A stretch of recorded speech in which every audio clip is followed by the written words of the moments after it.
This statue, now in the Egyptian Museum at Cairo, shows the Roman Emperor Caracalla in the traditional headdress and kilt of a pharaoh. In most respects, this is typical of Roman Egypt, where sculptures of the emperors often combined pharaonic attributes with a stylized classical portrait. Caracalla's harsh expression, however, is unlike anything else in Egyptian art.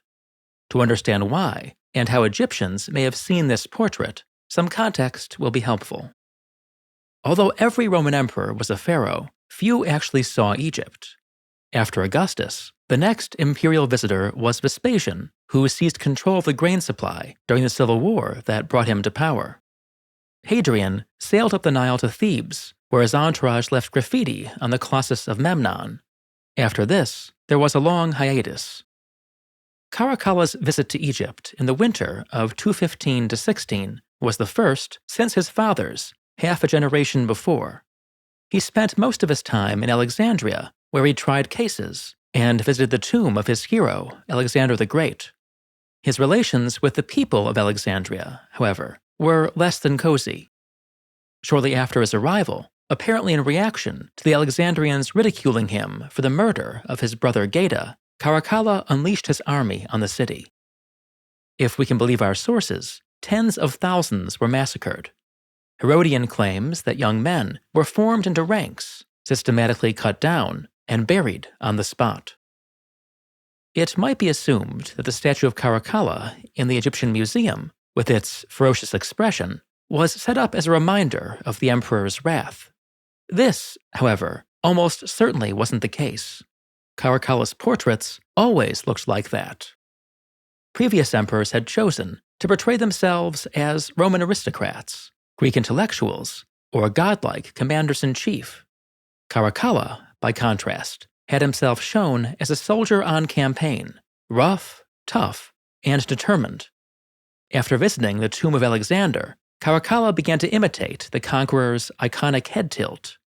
The ferocious expression, however, remained unchanged. Since the rigidity of Egyptian sculpture left no room for a tilted head, we can't tell on artistic grounds whether the statue in the Egyptian Museum was commissioned before or after Caracalla's visit to Alexandria. In a sense, it doesn't matter.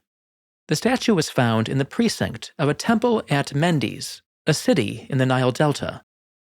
For the temple priests who set this statue up, what Caracalla did in Alexandria, a Greek city removed from the rest of Egypt, probably mattered much less than the emperor's attitude toward the Egyptian gods and their temples.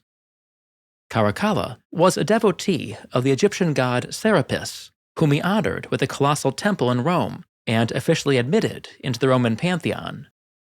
He seems to have financed a renovation of the Serapeum in Alexandria and was a patron of other sanctuaries in Egypt. In short, although it would be easy to see the statue of Caracalla in the Egyptian Museum as an expression of tyranny, it was probably meant to be a flattering portrait. The menacing expression was likely nothing more or less than a local sculptor's attempt to imitate Caracalla's official glower. You'll find a 3D scan of this statue in the Tolenstone Museum, a virtual gallery of artifacts that I've encountered on my travels. For full access to the museum and many other benefits, check out my Patreon page, linked on screen and in the description. Thanks for watching.